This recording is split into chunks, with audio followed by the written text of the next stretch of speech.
अस्सलामु अलैकुम नाजरीन, साहिबान न्यूज के साथ मैं हूं नाइला भट्टी। सबसे पहले शामिल करते हैं आज की अहम खबर शामिल करते हैं कोयटा से। आबिद उमर की रिपोर्ट के मुताबिक कोयटा अयूब स्पोर्ट्स कम्प्लेक्स में हजारा वुमेन फुटबॉल एकेडमी और ब्रीच वॉरियर्स फुटबॉल क्लब के माबैन मैच खेला गया। मैच में दोनों टीमों के खिलाड़ियों ने बढ़ चढ़ कर हिस्सा लिया और शानदार कारकर्दगी का मुजाहिरा किया। हजारा टाउन वुमेन फुटबॉल एकेडमी ने शानदार खेल का मुजाहिरा करते हुए मैच अपने नाम किया।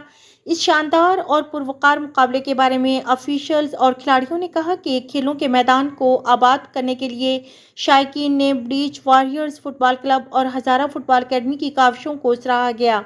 ऐसी मजीद खबरों के लिए हमारे साथ रहिएगा।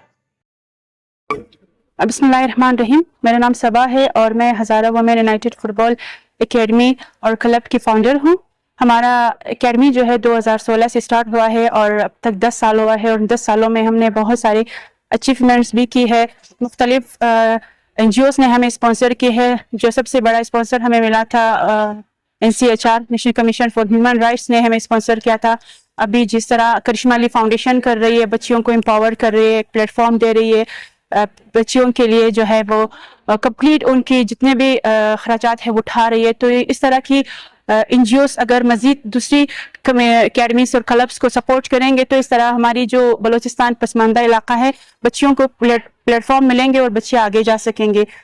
जैसे कि हम सबको पता है कि बलूचिस्तान पसमानदा इलाका है और यहाँ पे अपॉर्चुनिटीज़ बहुत कम होती है, बहुत इवन ना होने के बराबर होती है। तो हम इसी तरह की दूसरी NGO से, दूसरी जो है उनसे हमारी गवर्नमेंट से रिक्वेस्ट करते हैं कि इन्हें जितनी भी ज़्यादा अपॉर्चुनिटी दे, जितनी भी ज़्यादा मौका दे, इस तरह हमारी बच्चियाँ मैदानों को आबाद करेंगे। जिस तरह अभी ब्रिज वॉरियर ने इस तरह की टूर्नामेंट करवाया है और ये बच्चियों को प्लेटफॉर्म दी है, कॉलेजेस की बच्चियाँ मुख्तलिफ जो आ रही है, इस तरह बच्चियों की एक तरह से बूस्टअप होती है, बिल्डअप होती है उनकी, और वो इस तरह मजीद बच्चियाँ बाहर निकल के अपनी जो है टैलेंट शो कर सकती है।